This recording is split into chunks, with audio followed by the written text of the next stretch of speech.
Good morning, the number one news talk radio program in the Antelope Valley. There's something missing.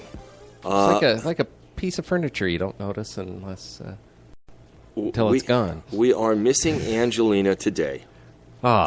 She has taken a day off today. Got to get that did. So hopefully she's listening to the show. If you are, we miss you. And if you're not, well, too bad. You should be. Governor Rick Perry was in town. Yeah? He was up in Sacramento. How many businesses did he steal this time? He was up in Sacramento driving a Tesla. Oh. Who wants to steal Tesla and get him to move to Texas. Of course he does. Interesting, though, because Tesla didn't want to meet with him. Wow. And so he was here. He was up in Sacramento. Never met with him. He was up here, though, and did meet with a lot of the Republican lawmakers and candidates. And one very deep-pocketed GOP donor, which is, billionaire Charles Munger. I met with him. Munger had donated a lot of money to his presidential campaign. So he was there. But, interesting, though, because Texas Governor Rick Perry caused a real stir on Wednesday night. Okay. When he compared homosexuality to alcoholism.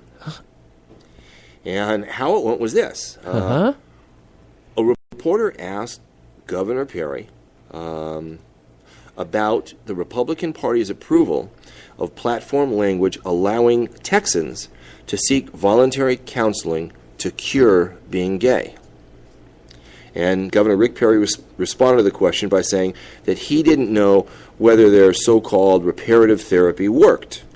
And then he went on to say, because a moderator wanted to know if he still felt that homosexuality was a mental disorder. And Perry responded by saying, whether or not you feel compelled to follow this particular lifestyle or not, you have the ability to decide not to do it. He said, for example, I may have a genetic coding that says that I'm inclined to become an alcoholic, but I have the desire not to do that, and I look to the homosexual issue the same way. That's come to Texas and we'll beat the gay out of you. That's Governor Rick Perry for you. Great. Did you know today, 20 years ago today, was the death of Nicole Brown Simpson? Oh. And Ronald Goldman? Oh. I told you 20 years ago today. I told you, Mom and I, about our tour we took. Yeah, you were there after the murders, huh? Yeah, we went to Florence and Normandy, and she got pictures of me, and Northridge, the apartment buildings near the mall. She took pictures of that, and then she took pictures of me lying out there in Nicole's. It doesn't seem. Does it seem like it was 20 years ago? No, it doesn't to me either. It doesn't to me. When they read the verdict. When they read the verdict, there were 151 million people tuned in to watch that verdict. Yeah, I was. Yes, so was I. I also remember watching his Bronco going down the 405. I was there. I have to put that footage up. Yeah, you got a shot of that, didn't you? I sure did. Yeah, I remember that. Yesterday, College of the Canyons, the lawsuit that Lancaster Mayor R.X. Paris and his attorney buddy brought against College of the Canyon, they reached a confidential settlement. What was the suit over? Same thing, voter rights. Exact same thing. The terms of the settlement have not been disclosed. They are confidential. How does the college have anything to do with it? Well, that's my question, too, okay? Plus, I would think that has to be brought up as part of a board meeting. And shouldn't the citizens of Lancaster be a little upset that he's taken so much time to do all these frivolous lawsuits and not manage the city? What is his name, Shankman? Shankman. The other attorney? Mm-hmm. The guy from Malibu. He's been handling most of this stuff. Because I saw that, the way that the city of Palmdale was ordered to pay X amount of dollars so much money, the lion's share went to Malibu, and then only a portion went to. Yeah. That's what I saw. Yeah, here's the Cayman number. That's what I saw. So Right. I don't know, but so far, terms of the settlement, they're not disclosing. I'm so far, sick of that. Yep. And Donald Sterling's wife was in court yesterday. Yeah. I told you they were going to go into probate court, and they did. They went into probate court, and it was interesting because they went into court and they didn't ask the judge if what they did was correct. Okay. In terms of, do we have the ability to sell the team? What they did was they went into court and they said, did we declare him mentally incompetent correctly? Mm-hmm. Okay? Because the Clippers are controlled by a family trust. Okay. Donald Sterling, for whatever reason, in May, Uh-huh. went to see 2 doctors. Well, I think I've got that figured out. Okay? Me too. So hold on. Okay. So he went to see 2 doctors at Cedars-Sinai Hospital, Right. who put him through a battery of tests and MRI and head scans and, lifted up, and looked inside and the whole deal. And they both said that he has Alzheimer's. Mm-hmm. All right? And he is deteriorating. Mm-hmm. So based on that, Shelley Sterling has said, hey, well, okay, it's controlled in a family trust, and you gave me Yeah. ownership over the trust, so I've sold the team. Mm-hmm. Now Donald Sterling is going to fight the trust, and he really wants to unravel it. Okay? And he wants to void the trust. Well, So, I have to hearken back to Angelina's thing. Is he competent? As he's found not competent in one direction, is he competent then to unravel this trust and do this complex legal matter? well, his attorneys want to. And so what's your theory on why he went in and did that? I think he wanted the doctors to say he was a little bit crazy. So that's why he said all those things. And they found out that dementia was setting in. This was something that he wasn't expecting. He just wanted them to say that he was a little bit out of his mind. And so he could use that against Silver in the NBA and say, hey, I was just out of my right mind when I said that stuff. And you Momentary can't- lapse of reason. Yeah, and you can't hold me responsible. Mm-hmm. And it got out of control. Yeah, little did he know that while he was sitting with the 2 doctors Uh-huh. at a hotel in Beverly Hills, Ballmer Yeah. was framing a deal, and the deal was announced the same day that he was declared mentally incompetent. Ouch. Little did he know. And Don't make so, the wife mad. Yeah, so Shelley Sterling is in court with her attorney, Pierce O'Donnell, who has represented a lot of major Hollywood studios over the years. Sometimes successful, sometimes not. But and they were in court asking this judge, and the judge is now going to do this under an emergency immediate order, and it's going to be about 3 weeks from now. Right, because they figure if they're forced to sell, then they'll get less money. Yeah, and so Steve Ballmer has said, hey, look, I gave you the $300 or $350 million. Mm-hmm. I'm not giving you one more penny until the judge rules that's fine. this is all good. So that's what's happening right now. Otherwise, if they're able to unravel the trust, it's the same as if they didn't have the trust and they got legally divorced. Each person, Donald Sterling and his wife, would each own exactly 50% of the team. Huh. Which means then the NBA is going to come in and it's going to be a whole big mess. So, and he's, ping-pong back and forth 4 times now, whether he wants to sell or not. Just because he skipped one check to his mistress. And that, in and of itself, I think the guy, he should be declared mentally incompetent. Right. For real. I really do.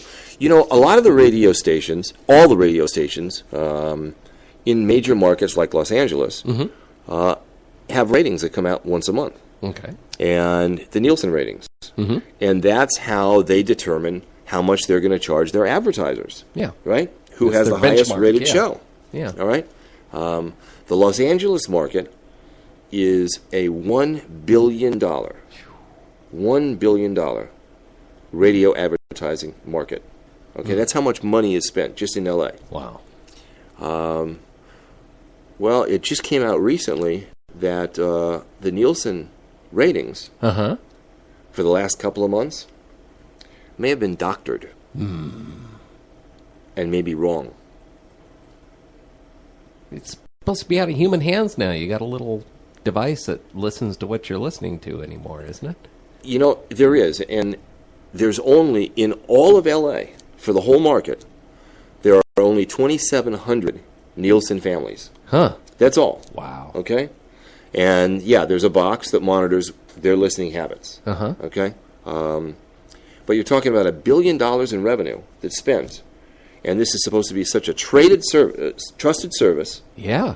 And it's Supposed to be doctored. beyond reproach, yeah. Yeah, and it's doctored for the last 2 months. Oh, It may be wrong. wow. Yep. Now, we don't fall into the Nielsen. You know, they don't even measure the Antelope Valley. No, we've had that discussion over at the station. Years and years ago, Arbitron did a little bit, and then Nielsen bought them, and they don't... North L.A. County, they don't measure whatsoever. No, we don't matter. We're the same in their eyes as we are to judges and politicians. Yeah, well, okay, say we don't matter to a congressman. No, I was being facetious there on that. Yeah, I know. We're the forgotten group up here in the Antelope Valley. Ugh.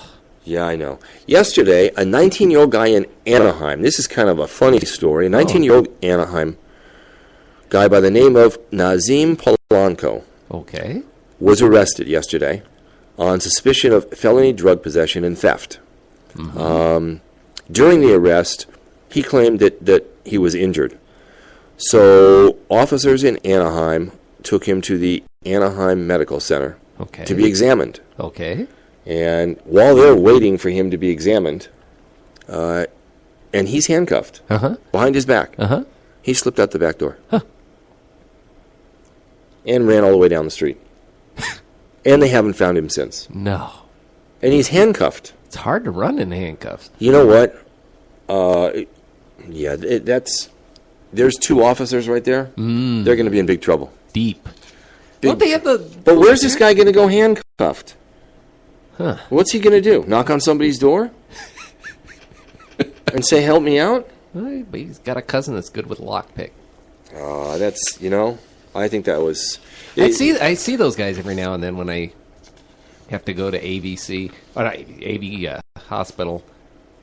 They got the little chairs there and the prison guards standing out in the hall. And you see them over at, AV Hospital? Yeah. Also the new Palmdale Medical Center. Oh. Go there, the emergency room's full of guys. Every day. Yeah, you can go there. Where did they get the guys? They're not close to... they're not close to the prison or anything.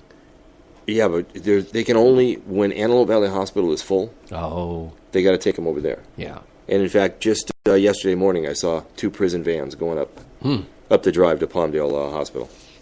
They had one of our students. They got the merry-go-round ride. Took them to AV, and then because they wouldn't treat a minor in Palmdale, so they had to go to AV, and then AV was full, so they had to drive him back to Palmdale again. Yeah, and when they got him to Palmdale, it was full of prisoners too. Oh, jeez. It was as well. I remember that. There was a trial going on. We talked about California voters. I mean, here we've got a senator that was indicted. Okay? Leland Yee, he was indicted, and he still got 300 and some thousand votes. Isn't that amazing? Okay? Yesterday, there was a trial going on in Fresno. And the jury has been deliberating. And the jury yesterday did something that no one has ever done before. And what happened was, and a judge had to take this criminal and release him. He had no choice because the jury filled out the wrong verdict form. Okay? A career criminal, was cleared of burglary charges yesterday, Wednesday, in Fresno Superior Court after the jury mistakenly signed the not guilty form. Now, the judge had given them instructions very, very clearly, okay? the jury never announced that they were deadlocked. They didn't say this to the judge. What they did do was they were deadlocked 8-4. Okay. And they only had 2 forms. Uh-huh. Oh, they didn't have like guilty or not guilty. So they filled in the not guilty form. Oh. And they thought that would pass for being deadlocked. Ooh. Okay? How about ask? They tap on the door and get the bailiff in there and say, look. They gave the jury, they gave the form to the foreman who gave it to the judge. Uh-huh. The judge read the verdict in open court, which meant it was on the record. Okay. After he did that, the juror spoke up and said, well, no, it's not really not guilty. Uh-huh. We just couldn't reach a hung. decision. It's a hung jury. Okay? The judge says, because it was read into the record, double jeopardy applies. I have no choice but to release him. If you had said in open court, we can't reach a verdict, I could have declared a mistrial. And the prosecutor could have retried the case. You don't get a mulligan and... They can't prosecute him again. They had to release this guy. Smart jury? That's why I always say there should be professional jurors. Should be retired doctors and attorneys and in law enforcement. It should be people that can figure this stuff out. I mean... It's not hard to ask a question. No, it's not. But it really isn't. It's the idiots that don't ask questions. Mm-hmm. Okay? Smart people always ask a question. Whenever I get jury duty, I'm just so afraid of being locked up in a room full of morons. I want to have jury duty. I do too. On a good trial. Yeah. I want something love good. That because I'm nosy. I like getting all up in other people's business. But just being locked up with the morons. Oh. Well, look. It'd be a screaming match at some We point. just voted for a senator who, is no longer on the Senate. And a sheriff. Who's been indicted. But he hasn't been indicted yet. Yeah. Okay? Not yet. He did testify again Monday. And we're going to talk about that tomorrow. He testified again. Starbucks in L.A., I'm going to shift gears a little bit. Okay. Starbucks in L.A., Mid-Wilshire District, where there used to be a restaurant there called La Bolandre. Okay. Okay. Starbucks took it over because they bought the parent company. Mm-hmm. And they begin today. Starbucks begins selling alcohol at that location. Oh. And burgers and fries. Huh. That's a new thing for Starbucks. What? I'm not sure I'm liking that though. No, why spread out? You've got a niche. You've got your market. Why spread into other things and keep it under the same banner? They need Just more confusing. customers. Well, yeah, but I mean, do it under a different banner then. I know, but no, they want to do it at Starbucks, and they're going to roll it out in other locations across the country. Because they've already maxed out their customer base. Huh. All right? I mean, how many new people are going to Starbucks that have never been there before? Not too many.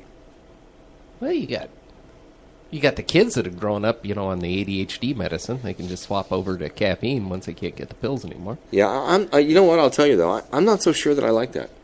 I think Starbucks should just be doing what they do. The fact that now they're selling booze, I don't know. There's something not right about that, if you ask me. Well, you just, you never Irished up your coffee? Yeah. Yeah. Well, it's the same thing, right? Yeah, I guess so. A hot toddy? I don't know. I guess so. There's a Downey woman yesterday that was given $50,000. A $50,000 award from the 5-Hour Energy Drink, folks. Uh-oh. Okay? Because they say she's an amazing person. Okay? Oh. We've talked about the L.A. County DCFS agency and adopting kids and foster parents on our show many times. All right? This woman, she's from Downey. Mm-hmm. Her name is Alina Strickland. Mm-hmm. She has fostered more than 200 children Ooh. over the past 27 years. Ooh. 200 kids, okay? Wow. She's adopted 14. Wow. And the 5-Hour Energy Drink Company thought she's an amazing person. So wow. we're going to donate $50,000 Wow. toward her. Well, that's awesome. Yeah, it is. 200 kids. It all started, she decided to foster a child 27 years ago when she was giving birth to her infant daughter. Okay? Mm-hmm. And while that was happening and she was in a hospital, she saw an abandoned baby that was terminally ill. Oh. She was able to make arrangements to take that baby home. Oh. So the baby would not have to die alone. That was her step into foster care. And since then, she has fostered 200 kids. Wow. All you have to do, Jeff, is get another 198. And you'll be tied. Oh. I don't know. I don't know if there's enough 5-hour energy in the world to get me through something like that. I can't. I really have to admire the people that can do the, the emergency home and that kind of thing.